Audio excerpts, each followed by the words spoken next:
Next, let's talk about self-discrepancy theory. Self-discrepancy theory states that we have beliefs about and expectations for our actual and potential selves. And these selves don't always match up with what we actually experience. So according to self-discrepancy theory, we have three different selves. We have the actual self, which are the attributes that you or someone else believes that you actually possess.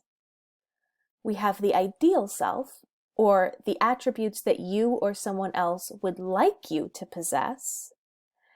And we also have the ought self, which are the attributes that you or someone else believes you should possess.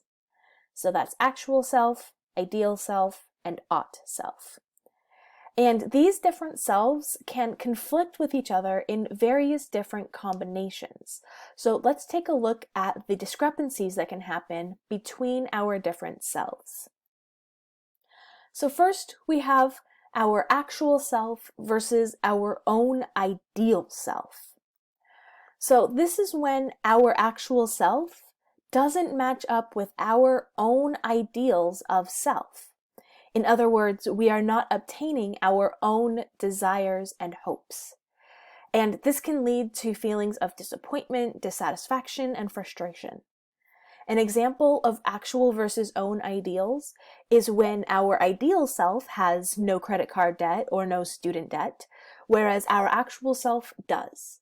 So our actual self doesn't match up with our ideal self. Next, we have actual self versus others' ideals of ourself.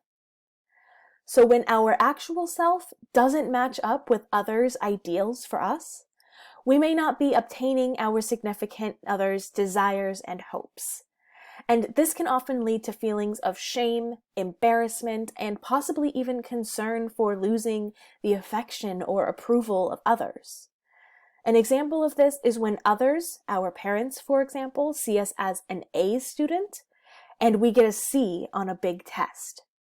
So our actual self, the student who got the C, is not matching up to others' ideals for us.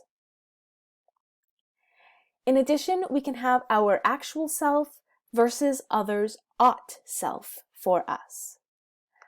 So when our actual self doesn't match up with what we think other people think that we should obtain, we are not living up to the ought self that others have constructed for us. And this can lead up to feelings of feeling threatened or feeling potential punishment for not matching up to what others think that we should obtain. So for example, if our parents think that we should take over the family business, that is what they think we should obtain. But we, our actual self, doesn't want to take over the family business, right? So we are not matching up with what we think our parents want us to obtain in our lives. And then finally, we have actual versus own ought self. So this is when our actual self doesn't match up with what we think that we should obtain. So in other words, we are not meeting what we see as our duties and obligations, which can lead to feelings of guilt and weakness and like we've fallen short somehow. So if our ought self is someone who volunteers more, but our actual self is someone who doesn't volunteer very much, that is a discrepancy between our actual self and our own ought self.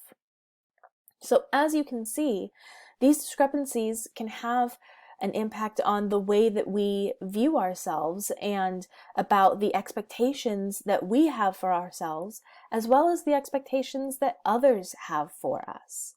And these discrepancies can have a big impact on how we feel about ourselves.